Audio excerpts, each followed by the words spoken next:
Hi friends, നമുക്കിന്ന് ബീഫും ഉരുളക്കിഴങ്ങും ചേർത്തിട്ടുള്ള ഒരു അടിപൊളി കറി ഉണ്ടാക്കാം. അപ്പോൾ അതിന് വേണ്ടിയിട്ട് നമുക്ക് ആദ്യം ബീഫ് ഉപ്പ് മാത്രം ചേർത്തിട്ട് പകുതി വേവിച്ച് വെക്കണം. എന്നിട്ടൊരു ചൂടുകട്ടിയുള്ള പാത്രം എടുത്തിട്ട് അതിലേക്ക് നമ്മൾ വെളിച്ചെണ്ണ ചേർത്ത് കൊടുക്കുക. 5-6 ടേബിൾ സ്പൂൺ വരെ വെളിച്ചെണ്ണ ചേർത്ത് കൊടുക്കാം.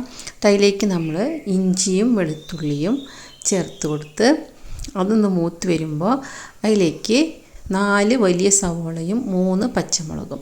ഇഞ്ചി ഞാൻ എടുത്തിരിക്കുന്നത് 2 ഇഞ്ച് നീളത്തിലുള്ള കഷ്ണം ഇഞ്ചിയും 30 അല്ലി വെളുത്തുള്ളിയുമാണ്. ഇനി അതവിടെ വഴന്നു വരുന്ന സമയം കൊണ്ട് നമുക്ക് മുളക് പൊടി, മല്ലിപ്പൊടി, മഞ്ഞൾപ്പൊടി ഒന്ന് മൂപ്പിച്ചെടുക്കണം. ഞാനിപ്പോൾ 3 ടേബിൾ സ്പൂൺ വീതം മുളക് പൊടി, മല്ലിപ്പൊടിയും 1 ടീസ്പൂൺ മഞ്ഞൾപ്പൊടിയും എടുത്തിട്ടുണ്ട്. അത് നിറം മാറാതെ നമ്മൾ മൂപ്പിച്ചെടുക്കണം. അപ്പോഴേക്കും നമ്മുടെ സവോളയും ഇഞ്ചിയും വെളുത്തുള്ളിയും എല്ലാം നന്നായി വഴന്നിട്ടുണ്ടാവും, പച്ചമുളകെല്ലാം.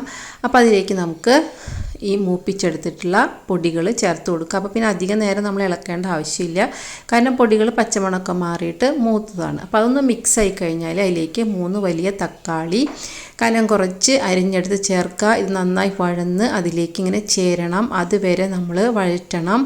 ഈ പാകങ്ങളെല്ലാം അതുപോലെ ചെയ്യണം കേട്ടോ, അപ്പോഴേ ഈ കറിയുടെ ശരിക്കും ടേസ്റ്റ് നിങ്ങൾക്ക് അറിയാൻ പറ്റുള്ളൂ.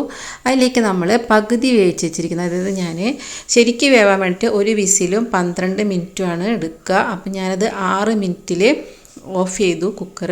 അപ്പോൾ പകുതി വെന്തിട്ടുണ്ടാവുള്ളൂ. അത് കഴിഞ്ഞ് ബാക്കി നമ്മൾ ഇതിൽ ചേർത്തിട്ടാണ് വേവിക്കുന്നത്, കാരണം പൊട്ടറ്റോ ഒക്കെ വെന്ത് വരുമ്പോൾ അതിൻ്റെ ഒപ്പം നമ്മുടെ ബീഫും വേവും. പിന്നെ ബീഫ് എന്ന് പറഞ്ഞാൽ പല വേവാണ്, അപ്പോൾ അത് ശ്രദ്ധിക്കണം. എന്നിട്ട് നമ്മൾ ബീഫ് മൂടി വെച്ച് 2-3 മിനിറ്റ് വേവിക്കുക. അതിനുശേഷം നമ്മൾ 3 പൊട്ടറ്റോ, വലിയ പൊട്ടറ്റോ ആണെങ്കിൽ 2 മതി, അത് നമ്മൾ കഷ്ണങ്ങളാക്കിയത് ചിക്കൻ്റെ പോലെ തന്നെ പീസാക്കിയിട്ട് അതിലേക്ക് ചേർത്ത് കൊടുക്കുക. ഇനി ഇത് വേവണം. ഇത് വേവുമ്പോൾ എന്ന് വെച്ചിട്ടുണ്ടെങ്കിൽ നമ്മുടെ ചിക്കൻ്റെ ഫ്ലേവർ കംപ്ലീറ്റ് ഈ പൊട്ടറ്റോയിൽ പിടിക്കണം. അപ്പോൾ അതാണ് ഇതിൻ്റെ ടേസ്റ്റ്, ആ പൊട്ടറ്റോ കഴിക്കാൻ. അപ്പോൾ അതിന് വേണ്ടി നമ്മൾ മൂടി വെച്ച് വേവിക്കുക. പിന്നെ നമ്മൾ തേങ്ങ വറുത്തരയ്ക്കുന്നുണ്ട്. അപ്പോൾ അതിന് വേണ്ടിയിട്ട് നമ്മൾ 1 കപ്പ് തേങ്ങ ചിരകിയതും പെരിഞ്ജീരകം, പട്ട, ഗ്രാമ്പ്, ഏലക്ക, കുരുമുളക്, മല്ലി, ഇത്രയും കാര്യങ്ങൾ നമ്മൾ ചേർത്തിട്ട് വറുത്തെടുക്കണം. അപ്പം അതിനിടയിൽ നമ്മൾ ബീഫ് ഇടയ്ക്ക് ഇളക്കി കൊടുക്കണം, അത് വെന്തോ നോക്കണം. ഇപ്പോൾ നമ്മുടെ പൊട്ടറ്റോ ഒക്കെ വെന്തിട്ടുണ്ട്, ബീഫും പൂർണ്ണമായും വെന്തിട്ടുണ്ട്. ആ സമയത്ത് നമ്മൾ ഈ വറുത്ത് അരച്ചത് നമുക്കിതിലേക്ക് ചേർത്ത് കൊടുക്കാം. നമ്മൾ തേങ്ങയും മല്ലി എല്ലാം കൂടി ചേർത്ത് വറുത്തിട്ടുണ്ടല്ലോ, അപ്പോൾ അത് നമുക്കിതിലേക്ക് ആ സമയത്താണ് ചേർത്ത് കൊടുക്കേണ്ടത്.